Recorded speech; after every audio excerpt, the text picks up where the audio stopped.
আল্লাহ রাব্বুল আলামিন সূরা ফুরকানে ইবাদুর রহমানদের 11টি বৈশিষ্ট্য এবং গুণের কথা উল্লেখ করেছেন।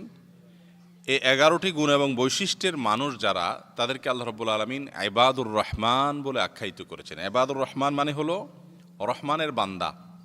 কিন্তু 11টি গুণ 11টি বৈশিষ্ট্যের মানুষকে আল্লাহ রাব্বুল আলামিন সূরা ফুরকানে ইবাদুর রহমান বা রহমানের বান্দা হিসাবে তিনি নিজে স্বীকৃতি দিয়েছেন। এর মানে হলো যে এই গুণগুলো যদি কারোর মধ্যে থাকে, এই যোগ্যতা যদি কারোর মধ্যে থাকে, তাহলে মানুষ তো আল্লাহর গোলামি করার চেষ্টা করে, গোলাম হিসাবে স্বীকৃতি পাওয়ার চেষ্টা করে।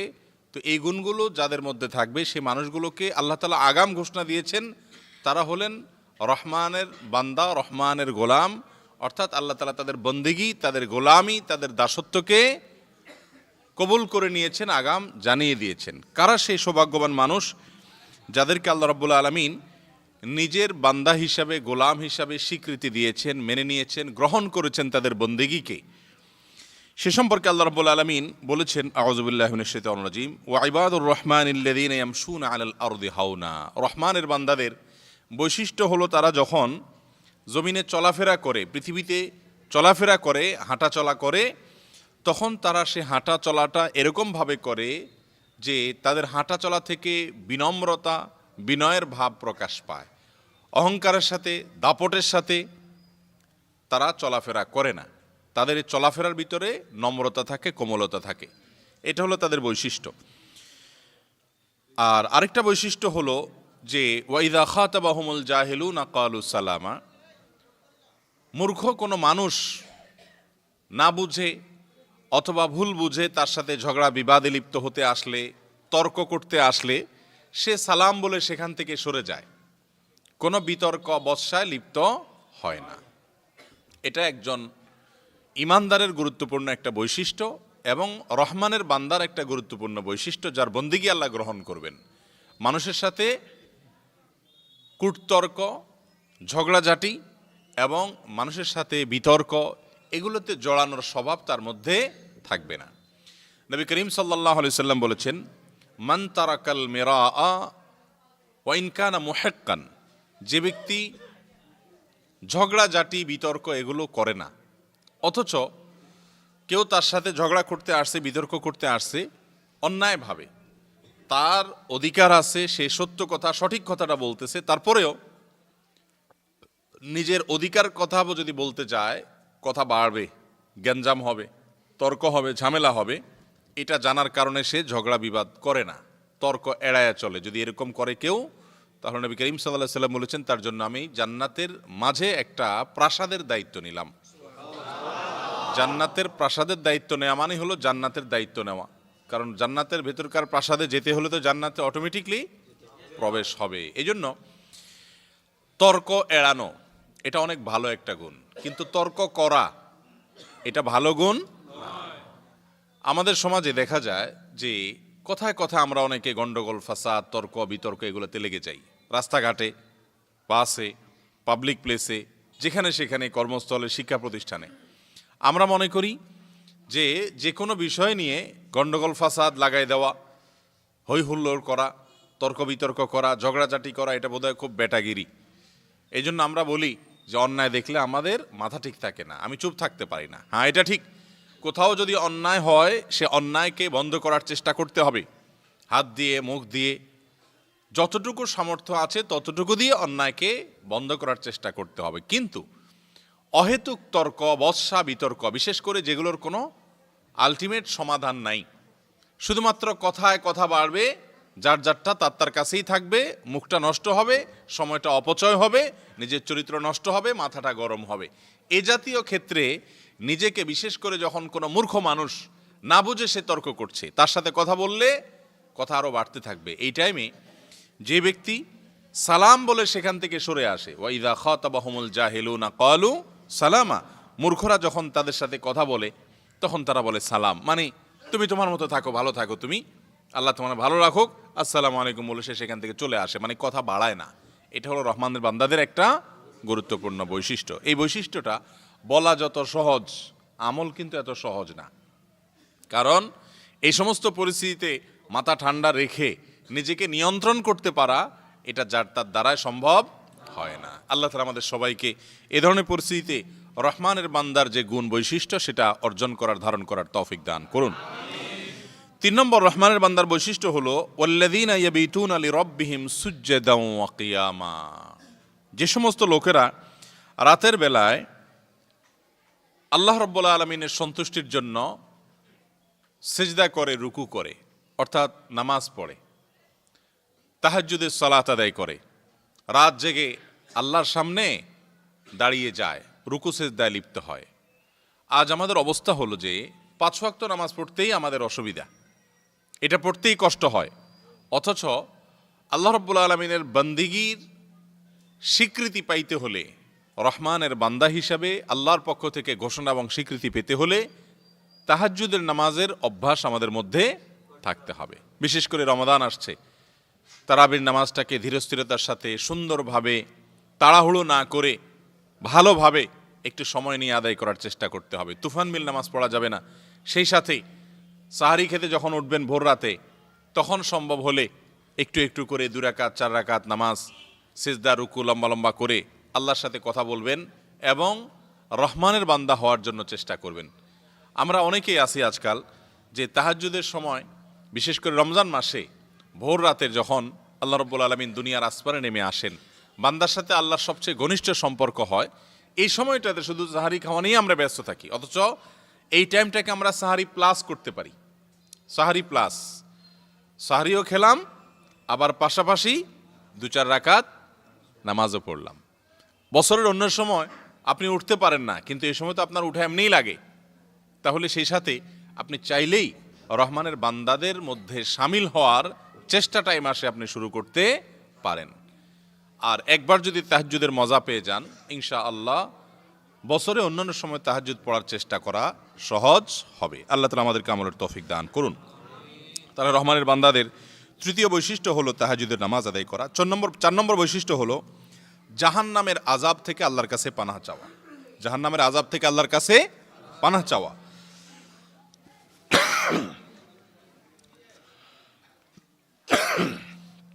আল্লাহ রাব্বুল আলামিন বলেছেন, ওয়াল্লাযীনা ইয়াকুলুনা রাব্বানা ইসরিফ আন্না আযাবা জাহান্নাম ইন্না আযাবাহা কানা গরামা ইন্নাহা সাআত মুস্তাকাররাও ওয়া মুকামা। রহমানের বান্দাদের আরেকটি বৈশিষ্ট্য, 4 নম্বর বৈশিষ্ট্য হলো তারা আল্লাহর কাছে বলবে, আল্লাহ জাহান্নামের আগুন থেকে, আযাব থেকে আমাদেরকে দূরে সরান। জাহান্নামের আযাব থেকে পানাহ চাওয়ার জন্য আল্লাহর কাছে চোখের পানি ফেলবে, আল্লাহর ভয় অন্তরে জাগ্রত করবে এবং আল্লাহর কাছে সবসময় দোয়া করবে, আল্লাহুম্মা আজিরনা মিনান নার।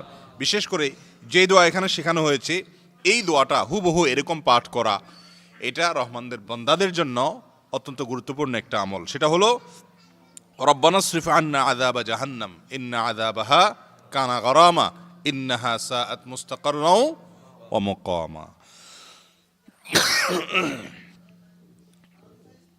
অতএব এই আমলটা আমরা করব ইনশাআল্লাহ। আল্লাহ আমাদেরকে আমলের তৌফিক দান করুন। রহমানের বান্দাদের 5 নম্বরের বৈশিষ্ট্য হলো তারা যখন খরচ করবে, টাকা পয়সা ব্যয় করবে, তখন তারা মধ্যম পন্থা অবলম্বন করবে। অপচয় অপব্যয় করবে না, আবার কৃপণতাও করবে না। আল্লাহ তাআলা বলেছেন, ওয়াল্লাযীনা ইযা আনফাকু লাম ইউসরিফু ওয়া লাম ইয়াকতুরু ওয়া কানা বাইনা যালিকা কাওয়ামা। রহমানের বান্দাদের বৈশিষ্ট্য হলো তারা যখন ব্যয় করে, টাকা পয়সা খরচ করে, তখন তারা অপচয় অপব্যয় করে না এবং অপচয় অপব্যয় এবং কৃপণতার মধ্যবর্তী যে অবস্থান, অর্থাৎ মধ্যম পন্থা অবলম্বন করা, না অপচয় অপব্যয় না কৃপণতা, মাঝামাঝি যে পন্থা আছে, যতটুকু প্রয়োজন ততটুকু তারা খরচ করে। এই গুণটাও আজকাল আমাদের সমাজে অনেক কমে যাচ্ছে। বিশেষ করে আল্লাহ তাআলা যাদেরকে একটু সামর্থ্য দিয়েছেন, টাকা পয়সা হওয়ার পর সেটা খরচ করার ক্ষেত্রে আমাদের কোনো মাত্রা জ্ঞান থাকে না। কেউ হয়তো প্রবাসে গিয়েছেন কিংবা ব্যবসা বাণিজ্য করেছেন, আল্লাহ তাআলা তাকে বরকত দিয়েছেন, এই টাকা পয়সা ব্যয় করার ক্ষেত্রে দেখা যায় যে যেখানে 10 টাকা ব্যয় করলে হয় সেখানে 20 টাকাও ব্যয় করে ফেলতেছেন, কারণ টাকার অভাব নেই।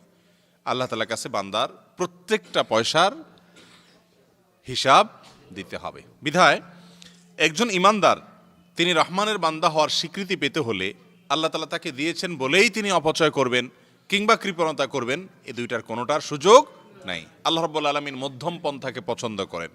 আমরা উম্মত হলাম উম্মতে ওয়াসাতা, অর্থাৎ মধ্যমপন্থী উম্মত।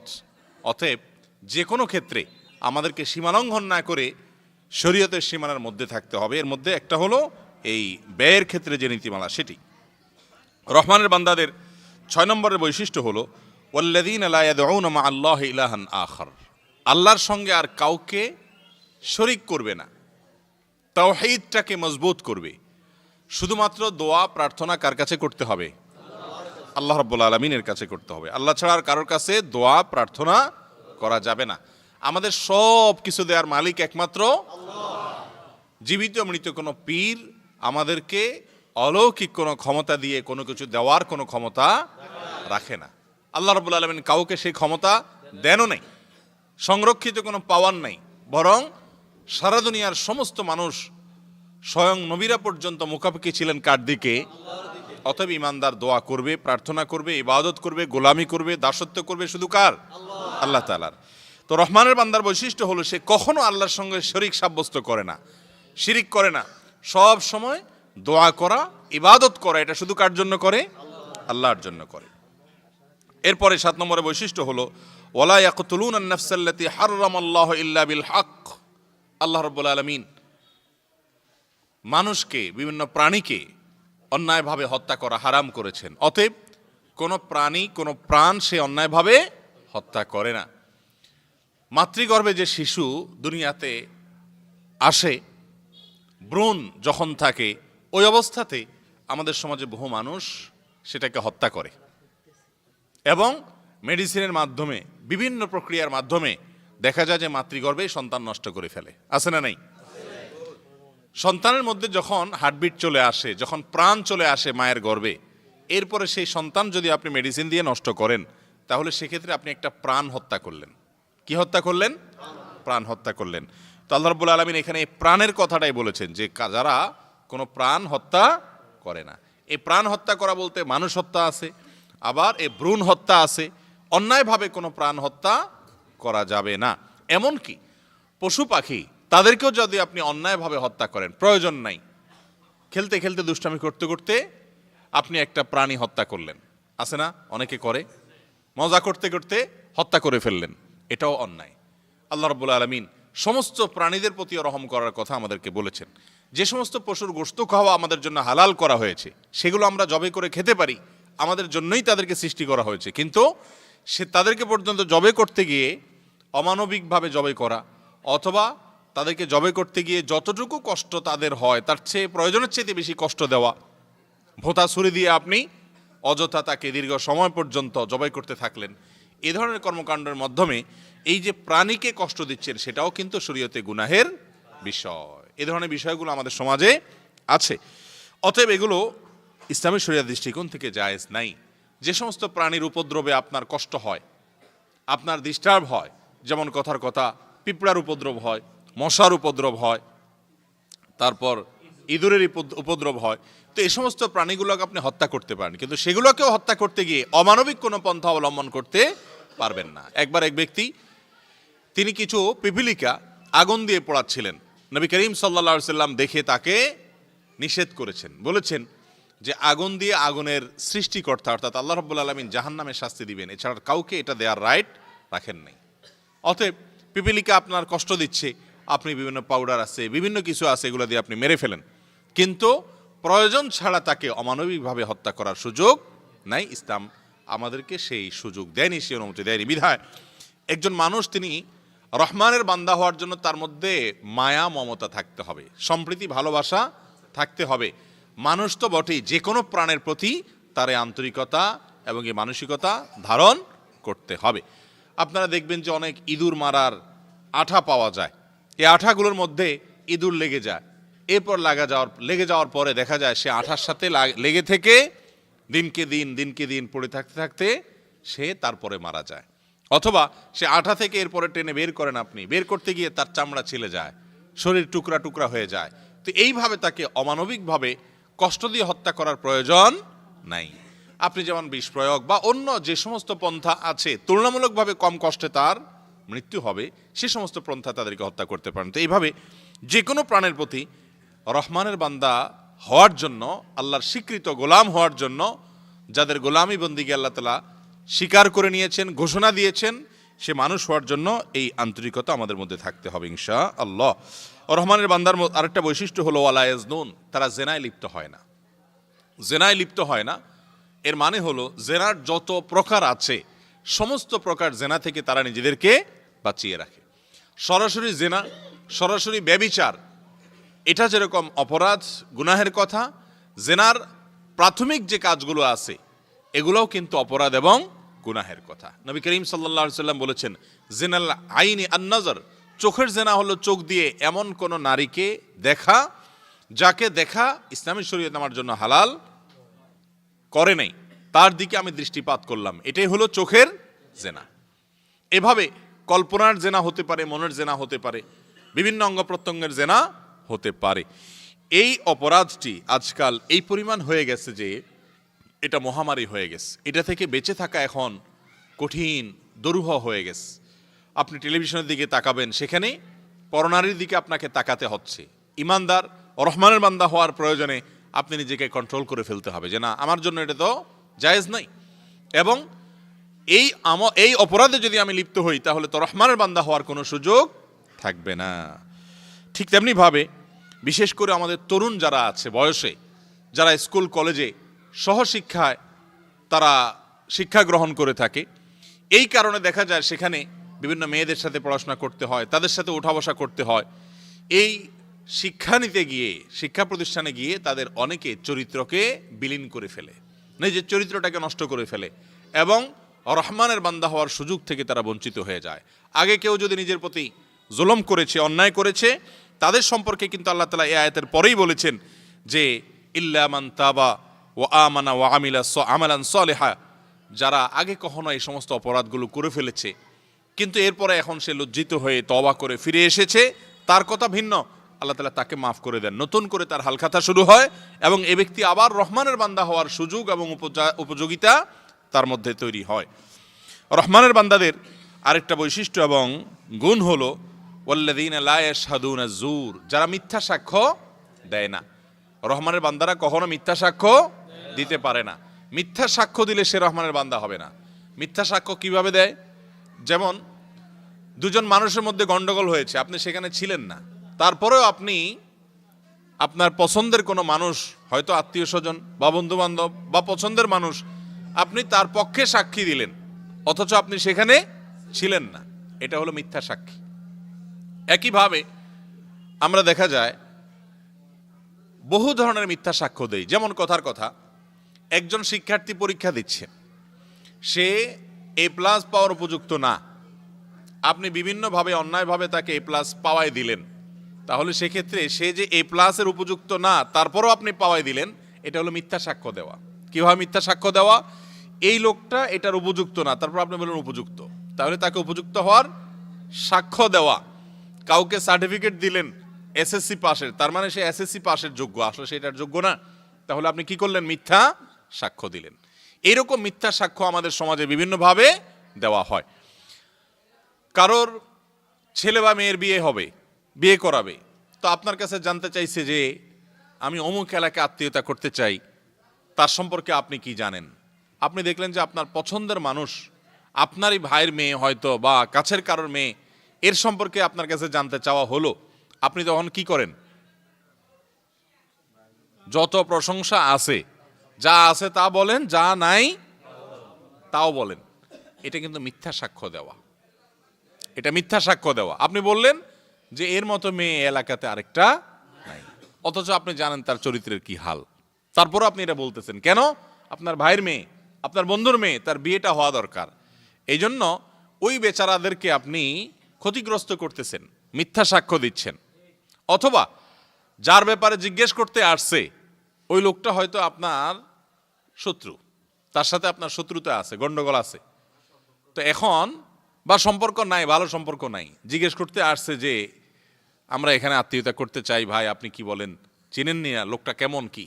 তখন আপনি বললেন যে হায় হায়, এর চাইতে অমানুষ তো আমাদের এলাকা তার একটা নেই, আপনি এরকম বলে দিলেন।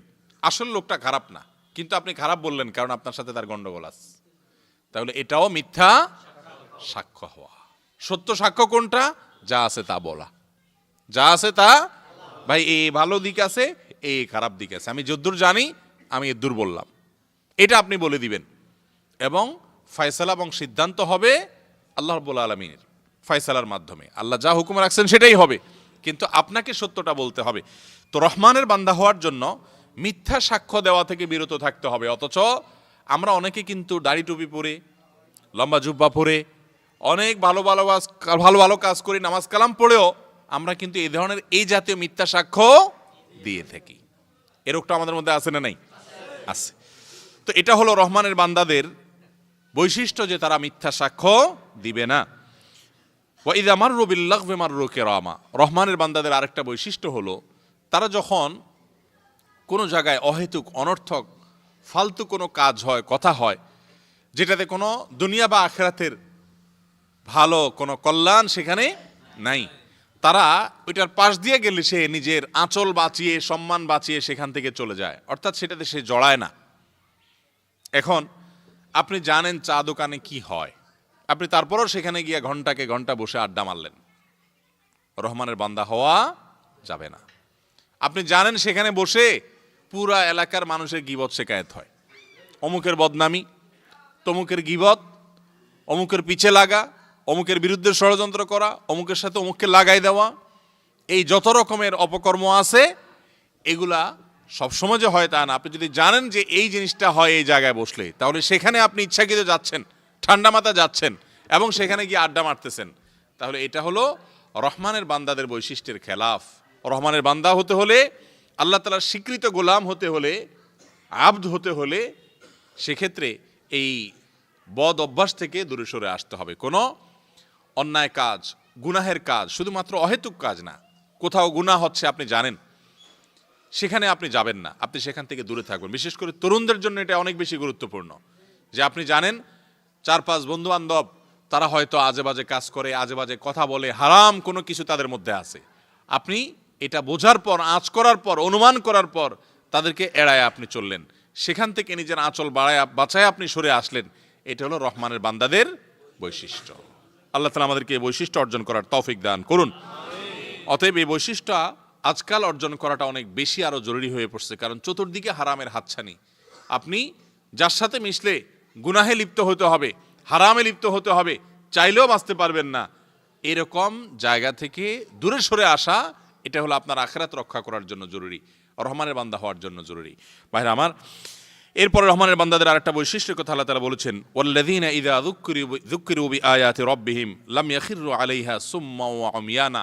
রহমানের বান্দাদের বৈশিষ্ট্য হলো তাদের কাছে যখন আল্লাহ রাব্বুল আলামিনের আয়াত শোনানো হয়, বলা হয়, কোরআনে কারীমের আয়াত তাদেরকে যখন বলা হয়, আল্লাহর নির্দেশ যখন তাদেরকে শোনানো হয়, কোরআন হাদিসের কথা যখন তাদেরকে বলা হয়, তখন তারা সেটা শোনার সাথে সাথে আমল করার নিয়ত করে তার সামনে মাথা নত করে দেয়, আল্লাহর নির্দেশের সামনে মাথা নত করে দেয়, আল্লাহর আয়াতকে গ্রহণ করে, আল্লাহর আয়াত থেকে শিক্ষা গ্রহণ করে। তারা আল্লাহর আয়াত শোনার পরেও না শোনার ভান করে তারা অন্ধের মতো, বধিরের মতো এরকম দাঁড়িয়ে থাকে না, বসে থাকে না, বরং তারা শুনে আমল করার চেষ্টা করে। অতএব রহমানের বান্দাদের এই বৈশিষ্ট্যটা আমাদের মধ্যে থাকতে হবে যদি আমরা রহমানের বান্দা হতে চাই। অর্থাৎ কোরআনে আল্লাহ তাআলা কোনো নির্দেশ করেছেন, আল্লাহর কোনো আয়াত আমরা জেনেছি, সাথে সাথে সেটার সামনে আমরা মাথা নত করব, নিজের অস্তিত্বকে আল্লাহর সামনে পেশ করে দিব ইনশাআল্লাহ। রহমানের বান্দাদের সর্বশেষ বৈশিষ্ট্য হলো ওয়াল্লাযীনা ইয়াকুলুনা রব্বানা হাব লানা মিন আজওয়াজিনা ওয়া যুররিয়াতিনা কুররাতা আয়ুন ওয়াজআলনা লিল মুত্তাকিনা ইমামা। যারা বলে, রব, হে আমাদের পালনকর্তা, আপনি আমাদেরকে, আমাদের পরিবারকে, আমাদের সন্তানকে চক্ষু শীতলকারী সন্তান, চক্ষু শীতলকারী পরিবার বানায় দেন। অর্থাৎ এরকম বানায় দেন যাদেরকে দেখলে আমাদের নয়ন জুড়াবে। নয়ন জুড়াবে কখন? নয়ন জুড়াবে তখন যখন আপনি কারোর দিকে তাকালে আপনার সব দিক থেকে ভালো লাগবে, তখন এটাকে বলা হয় চোখ জুড়ানো। আপনার সন্তানটা দেখতে শুনতে অনেক সুন্দর মাশাআল্লাহ, কিন্তু তার চরিত্রের ত্রুটি আছে, তাহলে এই সন্তানের দিকে তাকালে আপনার চোখ শীতল হবে না। হয়তো একজন সন্তান দেখতে শুনতে ভালো, অন্য দিক থেকেও ভালো, চরিত্রের দিক থেকেও ভালো মাশাআল্লাহ, কিন্তু তার আয় উপার্জন নাই, খুব কষ্টে আছে, তাহলে তাকে দেখেও আপনার চোখ শীতল হবে না। তো চক্ষু শীতলকারী সন্তান এটা তখনই হবে যখন সব দিক থেকে পারফেক্ট হবে। আপনি আপনার সন্তানের জন্য, আপনি আপনার পরিবারের সদস্যদের জন্য আল্লাহ তাআলার কাছে যদি একটা দোয়া করে সব কিছু চেয়ে নিতে চান, সন্তানের রুজি রোজগার, সন্তানের আখলাক চরিত্র, সন্তানের স্বাস্থ্য সুস্বাস্থ্য, সন্তানের সার্বিক দিক যদি আপনি আল্লাহর কাছে চেয়ে নিতে চান, আপনার স্ত্রী আপনার পরিবারের সবার জন্য সব কিছু একসাথে চাইতে চান, তাহলে সেক্ষেত্রে এই দোয়াটা পড়বেন। সূরা ফুরকানের এই ৭৪ নম্বর আয়াতের এই দোয়া, রব্বানা হাব লানা মিন আজওয়াজিনা ওয়া যুররিয়াতিনা কুররাতা আয়ুন ওয়াজআলনা লিল মুত্তাকিনা ইমামা। আর আমাদের সবাইকে, আমাদের গোটা পরিবারকে আপনি মুত্তাকিদের নেতা বানায় দেন। মুত্তাকি না, শুধু মুত্তাকিদের নেতা বানায় দেন। তার মানে সামনে সামনে যেন থাকতে পারি, আমার এই এলাকাতে যত ভালো কাজ হবে সব কাজে সবার আগে আমি থাকব। এটা হলো ভালো কাজের নেতৃত্ব। আল্লাহর ঘরে দানের ব্যাপার আসছে, সাধ্য অনুযায়ী আমি সবার আগে শরীক হব। ভালো একটা কাজ করার সুযোগ আসছে, সবার আগে আমি করব। অর্থাৎ ভালো কাজ যারা করবে তাদের নেতৃত্ব দেওয়া, তাদের সামনে সামনে থাকা, অগ্রসর হওয়া, এরকম মানুষ হওয়ার তৌফিক আল্লাহ তাআলার কাছে চেয়ে নেওয়া, এটা হলো রহমানের বান্দাদের একটা বৈশিষ্ট্য, যে তারা শুধু নিজের চিন্তা করে না, পরিবারকেও ভালো রাখে। আমাদের এই সমাজে অনেক মানুষ দেখবেন, অনেক মুরব্বীরা আছে দেখবেন, অনেক বাপেরা আছে দেখবেন, নিজে নামাজ কালাম পড়ে, মাশাআল্লাহ আল্লাহ বিল্লাহ করার চেষ্টা করে, কিন্তু ছেলে মেয়েকে দিন শেখানো, দিনদার করার ন্যূনতম গুরুত্ব তারা বুঝে না। তারা শুধুমাত্র ছেলে মেয়েকে টাকা পয়সার মেশিন বানায় দিস, টাকা পয়সার মেশিন বানায় দিস, যে টাকা কামাই নিয়ে আসো, বিদেশ থেকে যাও নিয়ে আসো, অথবা দেশ থেকে নিয়ে আসো, পড়ালেখা করে কেরিয়ার গড়ো, আর কাজ কাম করো, আমাদেরকে পয়সা করে দাও। তুমি মানুষের মতো মানুষ হও, আল্লাহর গোলামি করতে শিখো। এই শিক্ষাটা বেশিরভাগ মা বাবারা আজকাল দেয় না। নিজে নামাজ কালাম পড়ে, ফজর নামাজ পড়তে আসার সময় ছেলে বালেগ প্রাপ্তবয়স্ক, তার উপরে নামাজ ফরজ, কিন্তু অনেক বাপ আছে যে কম্বল টানি দিয়ে তার গায়ে তার শোয়াই রেখে আস। তাহলে আপনি নিজে জাহান্নাম থেকে বাঁচার জন্য আসলেন, অথচ সন্তানের ভালো আপনি চাইলেন না। এটা কখনো আদর্শ বাবা মার কাজ হতে। বিশেষ করে আমাদের তরুণরা, বাংলাদেশে এখন প্রচুর পরিমাণে যুবক এবং তরুণ আলহামদুলিল্লাহ দিনের পথে অগ্রসর হচ্ছে, কিন্তু বেশিরভাগ তরুণ যুবক তাদেরকে পরিবার থেকে বাবা মা অবহেলা করে দিন থেকে তাদেরকে দূরে সরিয়ে দিচ্ছে। বাবা মা যদি নিজে দিনদারি চর্চা করেন এবং সন্তানদের দিনদারি চর্চার ব্যাপারে উৎসাহ না দেন, কিয়ামতের ময়দানে আল্লাহ রাব্বুল আলামিনের কাছে এর জন্য জবাবদিহি করা লাগবে। আল্লাহ তাআলা কোরআনে বিভিন্ন জায়গায় বলেছেন, ওয়া আমুর আহলাকা বিস-সালাহ, এক জায়গায় বলেছেন ওয়া আমুর আহলাকা বিস-সালাহ, তুমি তোমার পরিবারের লোকদেরকে নামাজের অর্ডার করো, নির্দেশ করো, ওয়াস্তাবির আলাইহা, এবং এটার উপরে অটল থাকো। অনেক বাবা মা আছেন আবার শুধু মুখে নির্দেশই করে, সন্তানরাও শুনে না, শুধু নির্দেশ করলেই হবে না, তাদেরকে মসজিদে আসার অভ্যাস, আনার অভ্যাস গড়ে তুলতে হবে, তাদেরকে আল্লাহমুখী করে তুলতে হবে, নিজের আচরণ দিয়ে, নিজের আখলাক দিয়ে, নিজের ব্যবহার দিয়ে, নিজের আমল দিয়ে। কারণ সন্তানরা সাধারণত মা বাবাকে যা দেখে বেশিরভাগ ক্ষেত্রে সেটাকে অনুসরণ করে। অনেক মা বাবা আছেন যে সন্তানকে দিনের পথে আনতে গিয়ে মুখ খারাপ করেন, হ্যাঁ, ঝগড়াঝাটি করেন, বাজে মন্তব্য করেন। এটাও কোনো সঠিক পদ্ধতি হতে পারে না। রহমানের বান্দা হওয়ার জন্য নিজে শুধুমাত্র জাহান্নাম থেকে বাঁচার চেষ্টা করলে হবে না, বরং কু আনফুসাকুম ওয়া আহলিকুম, তোমরা নিজেদেরকে এবং নিজেদের গোটা পরিবারকে জাহান্নামের আগুন থেকে বাঁচাও। অতএব জাহান্নাম থেকে বাঁচানোর চেষ্টা করতে হবে সপরিবারে, একা নয়, আপনার স্ত্রী, আপনার সন্তান, সবাইকে নিয়ে। কারণ দিন বা ইসলামের উপরে চলতে গেলে পরিবেশ দরকার হয় ভাই। একা একা কখনো দিনের উপরে চলা সহজ হয় না। বিশেষ করে আপনার পরিবারের অন্যান্য কেউ দিনের উপরে চলে না, আপনি একা চলতে চাইবেন, দেখবেন আপনার জন্য এটা কঠিন হয়ে গেছে। আল্লাহ তাআলা আমাদের সবাইকে রহমানের বান্দাদের এই সমস্ত গুণগুলো অর্জন করার তৌফিক দান করুন। আল্লাহ তাআলা এই রহমানের বান্দা যারা হতে পারবেন তাদের এই যে বৈশিষ্ট্যগুলোর কথা বলেছেন, এই বৈশিষ্ট্যগুলোর অনেকগুলো আলহামদুলিল্লাহ আমাদের মধ্যে আছে, অনেকগুলো আমাদের মধ্যে নাই। আমরা একটু চেষ্টা করে, একটু পরিশ্রম করে, একটু সময় দিয়ে আমরা এগুলো নিজের মধ্যে আনার চেষ্টা করব। প্রয়োজনে নোট লিখে ফেলবেন যে রহমানের বান্দাদের যে বৈশিষ্ট্যগুলোর কথা আমরা শুনলাম, এই বৈশিষ্ট্যগুলোর 11টা বৈশিষ্ট্যের মধ্যে কোনটা আমার মধ্যে আছে এটা টিক দিই, যেটা নাই আমার মধ্যে সেটা খালি থাকুক। আমি চেষ্টা করব, আমি আপ্রাণ মেহনত করব, আমি পরিশ্রম করব, এবং যেটা নাই সেটা অর্জন করার চেষ্টা করব। যখন আমার মধ্যে ওটা এসে যাবে ওইটাকে টিক দিয়ে দিব, আবার আরেকটা পয়েন্টকে টার্গেট করব। এভাবে আমরা যদি চেষ্টা করতে থাকি, ইনশাআল্লাহ রহমানের বান্দা হওয়া সম্ভব। মোহতারাম হাজিরিন, রহমানের বান্দা শুনতে খুব সহজে আমরা শুনে ফেললাম। কাউকে যদি প্রধানমন্ত্রী বলেন যে এ আমার লোক, এরে আমি পছন্দ করি, বা সে আমার কাছের মানুষ, বিশ্বস্ত কেউ, তাহলে তার ভাবসাব কেমন হবে বলেন? আরে প্রধানমন্ত্রী তো অনেক দূরের কথা, আপনার এলাকার চেয়ারম্যান সাহেব যদি বলে যে এটা আমার ডাইন হাত বা এটা আমার নিজস্ব লোক, তাহলে সেক্ষেত্রে তার ভাবসাব কি হবে বলেন?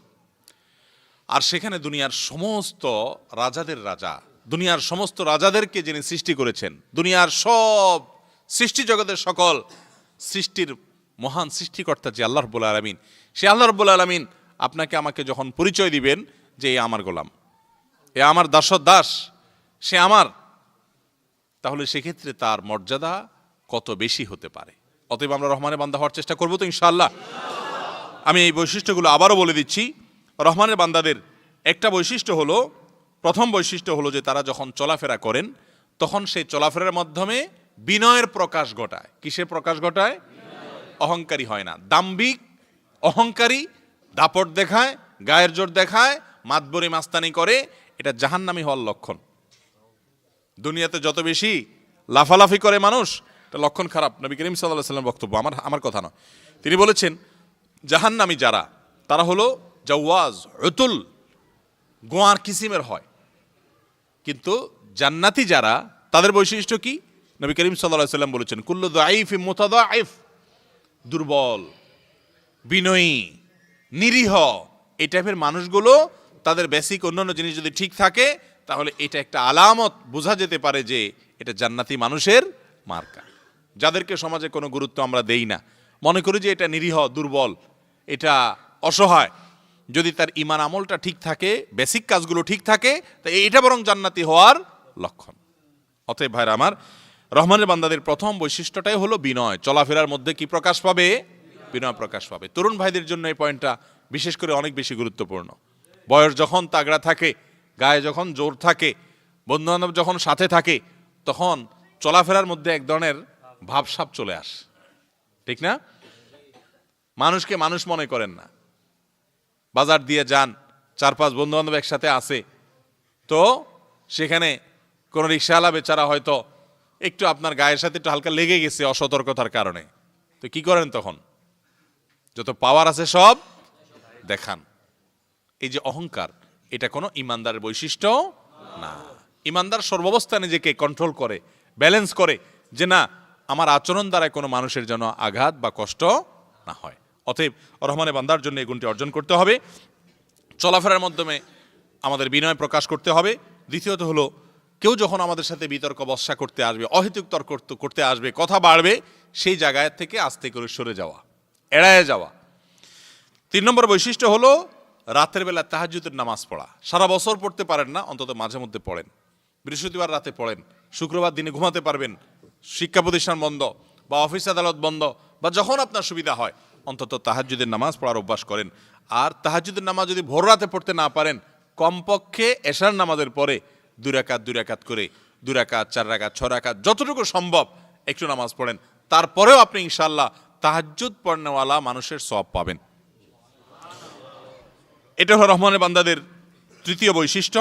রহমানের বান্দাদের চতুর্থ বৈশিষ্ট্য হলো যে তারা জাহান্নামের আযাব থেকে আল্লাহর কাছে পানাহ চাইবে। বিশেষ করে এই দোয়াটা পড়া, রব্বানা সরিফ আন্না আযাবা জাহান্নাম ইন্না আযাবাহা কানা গরামা। আল্লাহর কাছে দোয়া চাইবেন, পানাহ চাইবেন, দোয়া করবেন যে আল্লাহ, আমরা আপনার কাছে জাহান্নামের আযাব থেকে পানাহ চাই। ভাইরা আমার, জাহান্নামের আযাবের প্রতি যদি ঈমান এবং বিশ্বাস কোনো মুসলমানের থাকে, তাহলে সে এই আযাব থেকে বাঁচার জন্য তার জীবনের সমস্ত চেষ্টা, সমস্ত সাধনা সে করবে, তারপর সে আযাব থেকে বাঁচার চেষ্টা করবে। আল্লাহুম্মা আজিরনি মিনান নার, আল্লাহুম্মা আজিরনা মিনান নার, দুইটাই ঠিক আছে, একটা এক বচন, একটা বহু বচন, বেশি বেশি করে পড়বেন। সকাল সন্ধ্যায় 7 বার পড়ার কথা হাদিসে বর্ণিত আছে। এর বাইরেও উঠতে বসতে চলতে ফিরতে মাঝে মধ্যে আল্লাহ আপনি মাফ করে দেন, এই অভ্যাস গড়ে তুলতে হবে ইনশাআল্লাহ। এটা হলো রহমানের বান্দাদের বৈশিষ্ট্য। রহমানের বান্দাদের আরেকটা বৈশিষ্ট্য হলো যে তারা যখন ব্যয় করে অপচয় অপব্যয় করে না, এবং কৃপণতাও করে না, বরং মধ্যম পন্থা অবলম্বন করে। আরেকটা বৈশিষ্ট্য হলো আল্লাহর সঙ্গে শরীক সাব্যস্ত করে না, শিরিক করে না। আরেকটা বৈশিষ্ট্য হলো কোনো প্রাণ হত্যা করে না অন্যায়ভাবে। আরেকটা বৈশিষ্ট্য হলো জেনা থেকে নিজেকে বাঁচিয়ে রাখে, চরিত্রটাকে হেফাজতে রাখে। আরেকটা বৈশিষ্ট্য হলো তারা মিথ্যা কোনো সাক্ষ্য দেয় না। আরেকটা বৈশিষ্ট্য হলো কোনো গুনাহের কাজ, অন্যায়ের কাজ, অহেতুক অন্যায় কাজ হলে সেই জায়গা থেকে নিজেকে সরিয়ে রাখে, সে জায়গায় যায় না সে। আরেকটা বৈশিষ্ট্য হলো যখন আল্লাহর আয়াত তাদেরকে স্মরণ করিয়ে দেওয়া হয় সাথে সাথে সেটার সামনে তারা মাথা নত করে, অহংকার করে থাকে না এবং শুনেও না শোনার ভান করে না, বরং আমল করার চেষ্টা করে। রহমানের বান্দাদের সর্বশেষ বৈশিষ্ট্য হলো নিজে একা ভালো হওয়ার চেষ্টা করে না, গোটা পরিবারকে নিয়ে সে ভালো হওয়ার চেষ্টা করে এবং তার জন্য আল্লাহর কাছে দোয়া করে, রব্বানা হাবলানা মিন আজওয়াজিনা ওয়া যুররিয়াতিনা কুররাতা আয়ুন ওয়াজআলনা লিল মুত্তাকিনা ইমামা। এই গুণগুলো আমরা ইনশাআল্লাহ অর্জন করার চেষ্টা করব। তো এগুলো যদি অর্জন করতে পারেন কি হবে? আল্লাহ বলেছেন উলাইকা ইউজজাউনাল গুরফাতা বিমা সবারু। যারা এই গুণগুলো অর্জন করতে পারবে তাদেরকে জান্নাত দেয়া হবে এই সবরের বিনিময়ে। সবর মানে এই কাজগুলো করতে গেলে ধৈর্য ধরা লাগবে কি লাগবে না? আপনি যখন বিনয় হয়ে চলতে যাবেন দেখবেন যে সবাই আপনার গায়ের উপরে উঠবে, ঠিক না বে ঠিক? আপনি ভদ্র হয়ে চলতে যাবেন, কেউ আপনাকে পাত্তা দিবে না, বরং পারলে একটা ধাক্কা দিবে। তখন আপনাকে ধৈর্য ধারণ করতে হবে কি হবে না? আপনি যখন রহমানের বান্দা হতে গিয়ে কেউ আপনার সাথে তর্ক করতে আসবে, আপনি যখন চুপ থাকবেন সে আপনার উপরে আরো চড়াও হতে চাবে, মনে করবে কি এ লোকের বোধহয় কিছু বলার নাই, এই জন্য সে বোধহয় চুপ। কিন্তু আপনি যে আল্লাহকে সন্তুষ্ট করার জন্য চুপ, এটাতে সে বুঝে না। তখন আপনাকে ধৈর্য ধারণ করতে হবে। এইভাবে প্রত্যেকটা কাজ, এই বৈশিষ্ট্যগুলো যেগুলো আছে সবগুলো অর্জন করতে গেলে কি করতে হবে? ধৈর্য ধারণ। ধৈর্য ছাড়া সম্ভব হবে না। এই জন্য আল্লাহ বলেছেন যারা এই গুণগুলো অর্জন করতে গিয়ে ধৈর্য ধারণ করলো, আল্লাহ রাব্বুল আলামিনের তরফ থেকে তাদেরকে জান্নাতের নেয়ামত এবং পুরস্কার দেওয়া হবে। ওয়ায়ুলাক্কাউনা ফিহা তাহিয়াতাও ওয়া সালামা। তারা সেখানে আল্লাহর তরফ থেকে ফেরেশতাদের মাধ্যমে অভিবাদন পাবে, সালাম পাবে, অনন্ত অসীমকালের শান্তি পাবে। মোহতারাম হাজরিন, দুনিয়ার এই সুখ এবং শান্তি এটা খুব সীমিত সময়ের জন্য, দেখতে দেখতে পার হয়ে যাচ্ছে, পার হয়ে যাবে। আপনাদের এই এলাকাতে কত মানুষ আপনারা দেখেছেন অনেক সম্পদওয়ালা ছিলেন, অনেক দিক থেকে সুখী ছিলেন, কিন্তু তাদের সুখ চিরকাল তারা ভোগ করতে পারেন নাই, বরং একটা সময় দুনিয়াকে গুড বাই জানিয়ে সব কিছুকে ফেলে রেখে চলে যেতে হয়েছে। কেউ ফিরে আসছে? একজনও আসছে? আসবে কেউ? আমাদের গন্তব্য কি? ভিন্ন কোনোটা আছে? আমরাও তাদের ওই পথে যেতে হবে, চাই বা না চাই। অতএব যে কথাগুলো বললাম আল্লাহর কোরআন থেকে, এই কথাগুলো যদি আমরা মানি তাহলে ওই গন্তব্যের পরবর্তী জীবনে আল্লাহ তাআলা আমাদেরকে সুখ শান্তি দিবেন। আর যদি না মানি তাহলে দুনিয়ার এই সামান্য সময় দেখতে দেখতে পার হয়ে যাবে। এই সময়টাই তো হয়তো সুখ পাইতেও পারি, নাও পাইতে পারি, কিন্তু যদিও সুখ পাই সেটা যে এক সময় ফেলে রেখে চলে যেতে হবে সেটার ব্যাপারে সন্দেহ কোনো পাগলেরও নাই। অতএব আখিরাতের জন্য পাথেয় সংগ্রহ করতে হবে। দুনিয়াতে আখিরাতের পাথেয় সংগ্রহ করা মানুষগুলোকে সমাজের মানুষ মনে করে বোকা শোকা, বুঝে না। আর যারা পয়সা করে কামাই করে, মনে করেন একজনের ছেলে ঢাকায় গেছে বহুত কষ্টে কোনো দোকানের চাকরি নিয়ে, এরপরে 2-10 বছর 20 বছর থাকার পর মাশাআল্লাহ নিজে 2-4-5টা দোকানের মালিক হয়েছে, 2-4টা গাড়ি বাড়ির মালিক হয়েছে, লাখ লাখ কোটি কোটি টাকার মালিক হয়েছে। এখন সম্পদ আর সম্পদ। পুরো এলাকার মানুষ কি বলে? বলে যে অমুকের ছেলেটা মানে সফল, এটা ছেলেই পাইছে, ঠিক না? আরেকজনের ছেলে পয়সা করে তেমন কিছু কামাইতে পারে নাই, সমাজের তেমন কোনো অবস্থান পায় নাই, নেতাগিরিটিরি কিছুই করতে পারে না সে, কিন্তু ছেলেটা আল্লাহর বিধানের বাইরে চলে না। তো পুরো এলাকা মানুষ আমরা কি বলি তখন? আহারে কিছু করতে পারে নাই, ঠিক না? অথচ এই ছেলেটা যাকে আপনি বলতেছেন, আপনার গোটা সমাজের মানুষ বলছে যে সে আসলে কিছুই করতে পারে নাই, মায়া দেখাচ্ছেন, মায়া বরং আপনার নিজের প্রতি নিজের করা উচিত, যা করার সে বরং করে বসে আস, ঠিক না ভাই? ঠিক। কারণ শেষ হাসি সেই হাসবে, আর যে শুধু দুনিয়া কামাই করছে একটা সময় মনকে মন মাটি বুকুর উপরে থাকবে, মাটির সাথে মিশে যাবে আর সব দুনিয়াতে থেকে যাবে, আমল তো নিতেই পারে নাই। তাহলে সেক্ষেত্রে শেষ হাসি তার হাসার সুযোগ হবে না। ইমানদার তার দৃষ্টি শুধুমাত্র এই দুনিয়ার 20, 40, 50, 60, 70 বছরের জীবন না, তার দৃষ্টি হলো তারপরে অনন্ত অসীমকালের জীবন পর্যন্ত। বিধায় সেইভাবে দৃষ্টি যদি আমরা রেখে চলতে পারি, তাহলে ইনশাআল্লাহ আল্লাহ তাআলা স্বয়ং আমাদেরকে গোলাম হিসাবে, তার আব্দ হিসাবে, তিনি আমাদের মালিক হিসাবে স্বীকৃতি দিবেন এবং এই মর্যাদা আমরা লাভ করতে পারবো ইনশাআল্লাহ।